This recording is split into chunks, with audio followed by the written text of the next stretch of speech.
Hello students, today we will discuss chapter 13 surface area volume for CBSE and NTSC. Surface area and volume of a cuboid. A cuboid is a region covered by its six rectangular faces. जैसे यहाँ पर आपको एक cuboid दिया हुआ है, इसका ये रेक्टेंगुलर फेसेस आपको दिया हुआ है 1, जैसे ALBO ये फर्स्ट हो गया, इधर वाला ये हो गया सेकेंड, PMBL ठीक है, थर्ड आपका हो गया ALPN ये वाला थर्ड, ठीक है। इसी तरीके से सिमिलरली 4, 5 और ये 6, ठीक है। तो ये क्या हो गया, आपके 6 रेक्टेंगुलर फेसेस से मिलकर के ये बना हुआ है आपका क्यूबॉइड, ठीक है। The surface area of the cuboid is equal to the sum of the area of its 6 rectangular faces. इन सबके सम के इक्वल होगा, ठीक है। यहाँ पर ये हाइट हो गई आपकी इसकी क्यूबॉइड की, ये आपकी क्या हो गई, लेंथ हो गई, और ये आपकी क्या हो गई, विड्थ हो गई। L B is a width, A L is a length and A N is a height, right. So formula हमारा क्या बनेगा, cuboid with length L, width B and height H, the total surface area of the cuboid. Total surface area को हम T S A बोलते हैं, ठीक है। Short form में हम इसको क्या बोलते हैं, टी एस ए।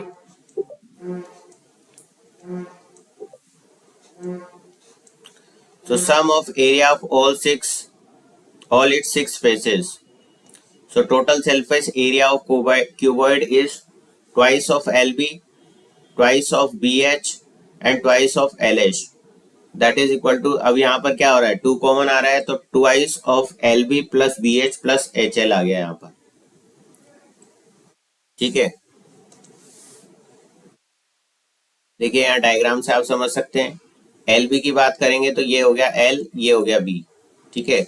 ये LB, तो ये नीचे वाला आ गया आपके पास एरिया, ठीक है।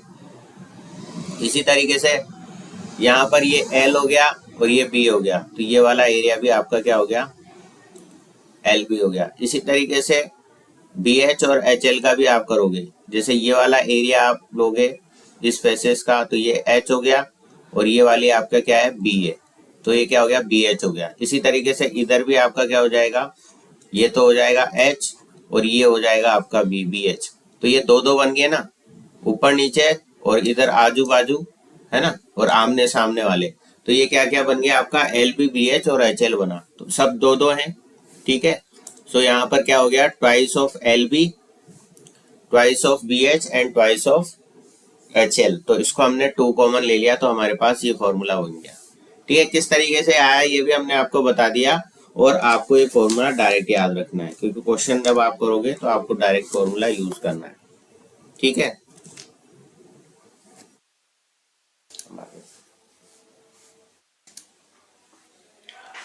Lateral surface area is the area of all the sides apart from the top and bottom faces, ठीक है ना। टॉप और बॉटम वाले को हम हटा देंगे इसमें से, ठीक है ना। तो लेटरल सरफेस एरिया क्या हो गया, twice of BH plus twice of LH, तो ये हो गया twice of H into L plus B, ठीक है। और length of the diagonal of cuboid वो हो जाएगी under root of L square plus B square plus H square, ठीक है। तो यहाँ पर आपने क्या करा है, ये ऊपर वाला और ये नीचे वाला जो रहेगा आपका, ठीक है, इसको हटा दिया, तो ये तो हो गया था L और ये था आपका B, ठीक है ना। तो ये L और ये B, ऊपर और नीचे वाला इंक्लूड नहीं करोगे आप, किसमें, लेटरल सरफेस एरिया में, तो इसको यहाँ पर हमने हटा दिया, तो यहाँ पर ट्वाइस ऑफ LB नहीं है, देखो इस फॉर्मूला में, ठीक है। क्योंकि यहाँ पर क्या लिखा है आपने, area is all sides apart from top and bottom faces, so top और बॉटम वाले को आप छोड़ दोगे लेटरल सरफेस एरिया में, ठीक है। और डायगोनल ऑफ क्यूबॉइड की बात करी तो उसका फॉर्मूला क्या हो गया, square root of L square plus B square plus H square, ठीक है।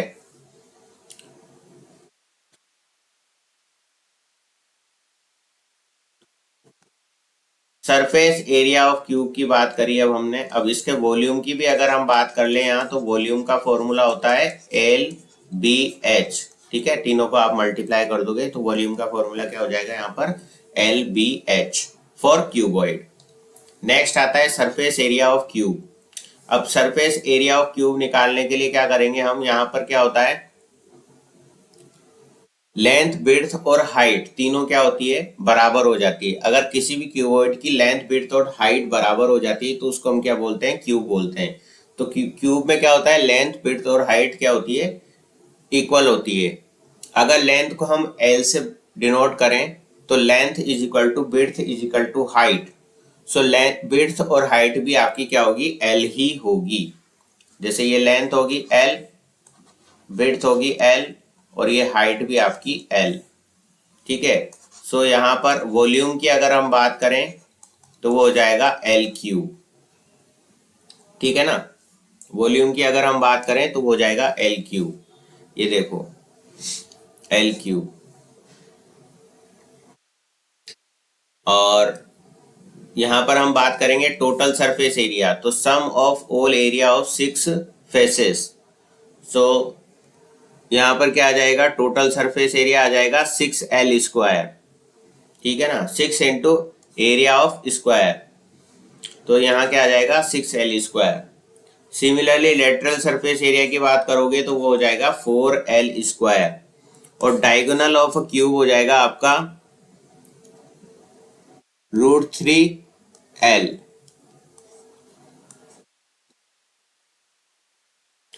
ठीक है, नेक्स्ट आपके पास आता है surface area and volume of a cylinder. A cylinder is a solid shape that has 2 circular basis. ठीक है, एक तो ये ऊपर वाला रहेगा, ठीक है, और एक ये नीचे वाला रहेगा, 2 सर्कुलर बेसिस रहेंगे, ये वाला और एक यहाँ पर, इसको आप डॉटेड अगर बता दें तो ये नीचे वाला। ठीक है,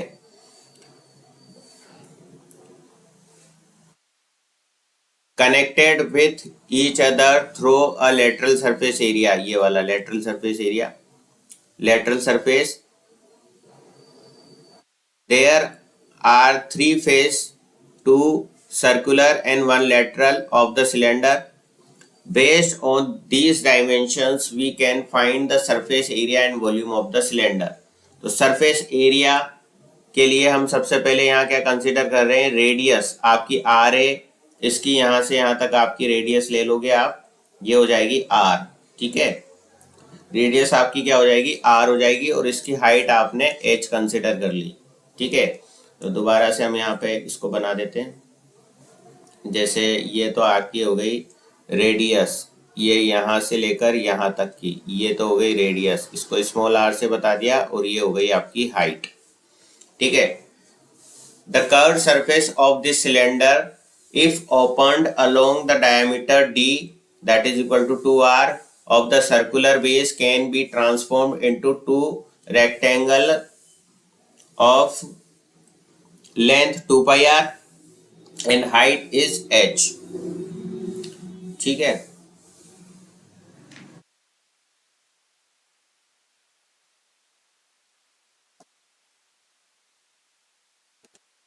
तो transform a cylinder into a rectangle, तो surface curved surface area of the cylinder of base radius r and height h that is 2 pi r h। So curve surface area की बात करेंगे तो वो क्या हो जाएगा, 2 pi r h हो जाएगा। ठीक है भाई, देखो यहाँ पर ये क्या है, एक सिलेंडर है। अब सिलेंडर में अगर रेडियस आपकी r है और डायमीटर क्या हो जाएगा, 2r हो जाएगा। ठीक है, अब circular base can be transform into a rectangle of length 2 pi r। तो इस सर्कुलर बेस को अगर हम रेक्टेंगल में ट्रांसफॉर्म करेंगे तो इसकी लेंथ तो आपकी 2 pi r हो जाएगी, और हाइट आपको यहाँ पर क्या दे रखी है, h दे रखी है। तो कर्व्ड सरफेस एरिया जो होगा वो क्या होगा आपका 2 pi r h हो जाएगा, क्योंकि रेक्टेंगुलर का एरिया क्या होता है, लेंथ इनटू विड्थ होता है। ठीक है ना, तो यहाँ पर 2πr इंटू एच कर दोगे तो कर्व सरफेस एरिया आपका क्या हो गया 2πrh। और टोटल सरफेस एरिया निकालने के लिए आप क्या करोगे 2πrh तो हो ही जाएगा, और area of two circular bases जो कि क्या होता है पाई आर स्क्वायर होता है। ठीक है, तो यहाँ पर कर्व सरफेस एरिया तो आपका हो गया था 2πrh। ठीक है, ऊपर वाला ये सर्कुलर वाला पाई आर स्क्वायर हो जाएगा और नीचे वाला भी पाई आर स्क्वायर हो जाएगा। तीनों को आप ऐड कर दो तो क्या हो जाएगा 2πrh प्लस 2πr²। अब इसमें से 2πr तो कॉमन आ गया, तो यहाँ पे क्या आया h और यहाँ से आया r। तो आपका क्या हो गया टोटल सरफेस एरिया हो गया 2πr into H plus r।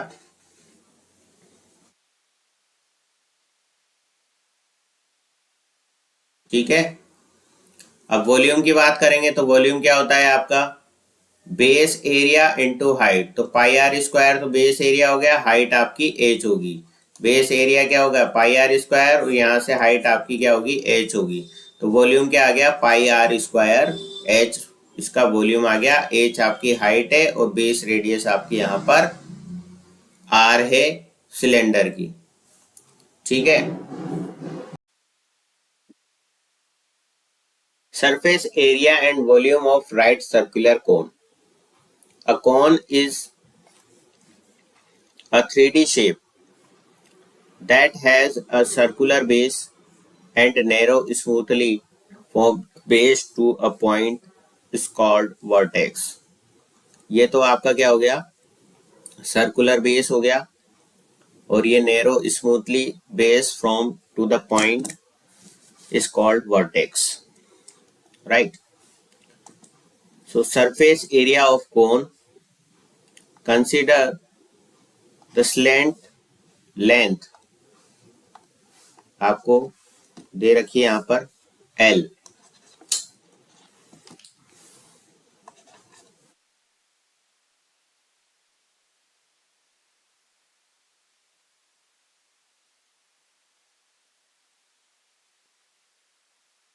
तो यहाँ पर ये स्लैंट लेंथ है, ये आपकी L दे रखी है आपको।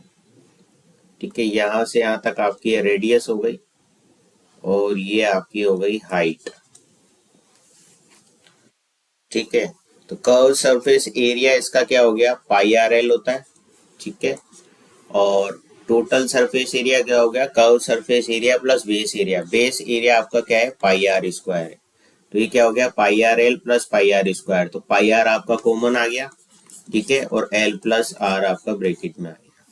तो ये हो गया आपका total surface area and curve surface area. तो याद रखिए कर्व सरफेस एरिया होगा pi r l and total surface area होगा pi r l plus pi r square. ठीक है, नेक्स्ट आता है आपका volume of the right circular cone. The volume of right circular cone is 1/3 time of the cylinder of the same height and base. ठीक है, 1/3 होता है किसका सिलेंडर का, तो सिलेंडर का आपका होता है पाई आर स्क्वायर एच। तो 1/3 आप करोगे तो क्या हो जाएगा 1/3 पाई आर स्क्वायर एच इसका हो जाएगा वॉल्यूम, जहां पर आर आपकी रेडियस होगी। ठीक है, और एच आपकी हाइट ऑफ द कोन होगी।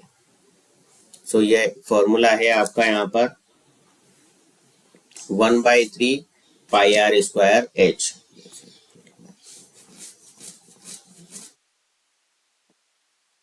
नेक्स्ट आता है आपके पास surface area and volume for sphere. ये एक स्फेयर दिया हुआ है आपको। ठीक है, इसकी रेडियस आर हो गई आपकी यहाँ पर। The sphere is a solid that is round in shape and the point on its surface are at equidistance from the centre.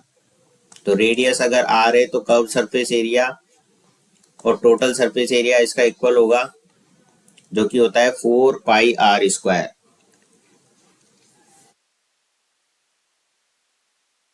Volume की बात करेंगे तो वॉल्यूम होता है 4/3 पाई आर क्यूब स्फेयर के लिए, जबकि रेडियस आपकी आर हो। ठीक है, अब हेमी स्फेयर का सरफेस एरिया और वॉल्यूम की हम बात करेंगे। तो हेमी स्फेयर का मतलब हो गया आधा स्फेयर, बीच में से आप कट कर दो तो ये आधा स्फेयर होगा, उसको हम बोलेंगे hemisphere. A hemisphere is a sphere that is the half of the sphere and has one flat surface, ठीक है, and the other side of the hemisphere is shaped as a circular bowl as shown in figure below, right. तो hemisphere की radius अगर R है तो surface area, curve surface area हो गया 4πr² sphere का। तो हेमिस्फीयर का क्या हो जाएगा, उसका हाफ कर देंगे हम, तो ये हो जाएगा curve surface area of hemisphere that is equal to 2πr²। ठीक है ना, यहाँ पे ध्यान रखना है आपको, curve surface area of sphere is 4πr² था, अभी हमने ऊपर पढ़ा था। तो हेमिस्फीयर का अपन क्या कर देंगे, हाफ कर देंगे। टोटल सरफेस एरिया यहाँ पर क्या होगा, यहाँ पर होगा curve surface area plus area of base circle, ठीक है। तो कर्व सरफेस एरिया यहाँ 2πr² हो गया, और बेस सर्कल का स्क्वायर जो होगा वो क्या होगा, πr² होगा, ठीक है, ये वाला πr²। तो इनको ऐड कर दोगे तो ये क्या हो जाएगा, टोटल सरफेस एरिया यहाँ पर क्या हो जाएगा, 3πr² हो जाएगा, ठीक है साहब। अब वॉल्यूम की भी बात करो, अगर यहाँ पर हेमिस्फीयर का वॉल्यूम की अगर हम बात करेंगे तो वो क्या हो जाएगा, 2/3πr³ हो जाएगा, मतलब स्फीयर का आधा कर दोगे आप वॉल्यूम, स्फीयर के वॉल्यूम का हाफ कर दोगे, तो वो किसका वॉल्यूम आ जाएगा, आपका हेमिस्फीयर का वॉल्यूम आ जाएगा। सब जितने भी फॉर्मूले हमने पढ़े हैं उस सब के लिए हमने एक टेबल बना दी है, बस आपको ये टेबल याद करनी है आपको सरफेस एरिया और वॉल्यूम के लिए, ठीक है, जिससे आपकी पूरी एक्सरसाइज हो जाएगी कंप्लीट सरफेस एरिया और वॉल्यूम के लिए। तो समराइज हमने कर दिया इन फॉर्मूलाज को। जैसे क्यूबॉइड की अगर हमने बात करी तो लेंथ एल होगी, विड्थ बी होगी, हाइट एच होगी। तो टोटल सरफेस एरिया की बात करेंगे तो twice of L B plus B H plus H L हो गया। लेटरल सरफेस एरिया हो गया 2h into L B plus L plus B 2h into L plus B. Volume हो गया आपका एल बी एच। क्यूब की बात करी, लेंथ विड्थ और हाइट आपकी बराबर होती है यहाँ पर क्यूब के केस में, सो ये एल हमने कंसिडर करी है। तो टोटल सरफेस एरिया आपका हो गया 6l² और लेटरल सरफेस एरिया हो गया आपका 4l²। वॉल्यूम हो गया आपका l³। नेक्स्ट सिलेंडर की बात कर रहे हैं, रेडियस आपकी आर है, हाइट आपकी यहाँ पर एच है, तो कर्व सरफेस एरिया की बात करेंगे तो 2πrh होगा और टोटल सरफेस एरिया होगा 2πr into H plus R. और वॉल्यूम की बात करी हमने यहाँ तो πr²h इसका वॉल्यूम हो गया सिलेंडर का। नेक्स्ट आता है आपका कोन। कोन की radius, base radius r consider करी, हाइट h है और स्लेंट हाइट अगर l है तो कर्व सरफेस एरिया πrl होगा and total surface area πr into L plus R होगा। यहाँ पर वॉल्यूम की अगर हम बात करें तो वो होगा 1/3πr²h, यानी कि जो वॉल्यूम ऑफ सिलेंडर का था उसका 1/3 आप कर दोगे तो वो किसका वॉल्यूम आ जाएगा, कोन का वॉल्यूम आ जाएगा, ठीक है ना। इस तरीके से कंपेयर करके आप इस फॉर्मूला को याद कर सकते हैं। नेक्स्ट आता है स्फीयर। स्फीयर की रेडियस अगर आर है तो curve surface area total surface area same होता है जो कि πr² 4πr² होता है, 4πr² होता है। वॉल्यूम की बात करें यहाँ तो 4/3πr³ वॉल्यूम होगा। हेमिस्फीयर में रेडियस अगर r है तो कर्व सरफेस एरिया 2πr² होगा, टोटल सरफेस एरिया 3πr² होगा, वॉल्यूम यहाँ पर होगा आपका 2/3πr³। नेक्स्ट आता है बच्चों यहाँ पर आपका फ्रस्टम, ठीक है। अब फ्रस्टम क्या बोला है उसको देखें आप। एक कोन होता है आपका कोन, ठीक है, ये कोन है, इसको यहां से आप कट करो, है ना। Frustum is obtain when right circular cone is cut off by a parallel plane parallel to its base. The portion of the cone between the base is called a frustum of a cone. तो ये इस तरीके का shape आपको दिखेगा, ठीक है। अब यहाँ से ये जो रेडियस होगी इसको r1 बोल रहे हैं, ये रेडियस होगी इसको r2 बोल रहे हैं, ये h हाइट हो गया और ये आपका जो है l हो गया आपका स्लेंट हाइट। r1 जो है r2 से यहाँ पर बड़ा होगा, ठीक है। ये वाला r1 जो है r2 से क्या होगा, बड़ा होगा always, right. So let h be the height and l is a slant height and r1 and r2 the radius of the end. r1 is greater than r2 of the frustum of a cone, ठीक। सो curve surface area की हमने बात करी, वो क्या हो गया, pi into R1 plus R2 into L. Total surface area हो गया pi into R1 plus R2 plus pi into R1 square plus R2 square. Volume की हम बात कर रहे हैं यहाँ पर, तो वॉल्यूम हो गया 1/3 पाई H into R1 square plus R2 square plus R1 R2। ठीक है, तो ये सारे फॉर्मूला आपको याद करने, और फिर नेक्स्ट वीडियो में हम इनके क्वेश्चंस डिस्कस करेंगे। तो आज हमने सारे फॉर्मूले समझे हैं, अब नेक्स्ट वीडियो में हम सारे क्वेश्चन डिस्कस करेंगे। वीडियो को लाइक करें, शेयर करें, और चैनल को अभी तक अगर सब्सक्राइब नहीं किया है तो चैनल को सब्सक्राइब जरूर करें।